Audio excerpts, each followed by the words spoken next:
Hey guys, তো চলে এসেছি আজকে আবার বাগানে। আর অনেক দিন পর কিন্তু বাগানে আসলাম, সেই আমের সময় এসেছিলাম আর এই আজকে আসলাম। তো ভেবো না আবার যে এই বাগানে এসেছি বলে আবার আম দেখাবো, কারণ সবাই জানো যে এই সিজনে কিন্তু আম না। তো আজকে আমি দেখাবো তোমাদেরকে যে আমাদের বাগানে শসা লাগিয়েছি, তো সেটাই তোমাদের সাথে আজকে শেয়ার করবো। ভাবলাম বাগানে এসেছি যতক্ষণ একটু দেখাই তোমাদের। তো চলো দেখাই। এই যে এই দিকটা দেখতে পাচ্ছ, এই যে এইখানটা করে আছে, তারপরে ওই দিকটা আছে, আর ওই দিকে আছে। আর এখানে না অনেক হনুমান, তো তার জন্য আমাদের বাড়ির ফ্যামিলির লোক সবই এখানে, তোমার বর বাদে। তো আমিও আসলাম আর দেখাই এরকম তোমাদের শসা। এটা হলো শসা মাচা, এইটাই মনে হয় শসা হয়নি, ওইগুলোই আছে।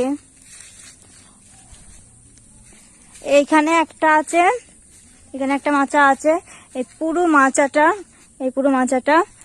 আর ওই দেখো দেখতে পাচ্ছ, ওই যে এইগুলো একটা আছে, তারপরে ওই যে একটা, আর এইটার পেছনে আরো একটা আছে।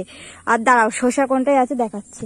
শসার জালি এসেছে, আর বড় বড় শসাগুলো আজকে বিক্রি করতে নিয়ে গেছে, বাজারে গেছে, তো তার জন্য দেখাতে পারলাম না, তোমাদেরকে কালকে দেখাবো। যাই, টাটা।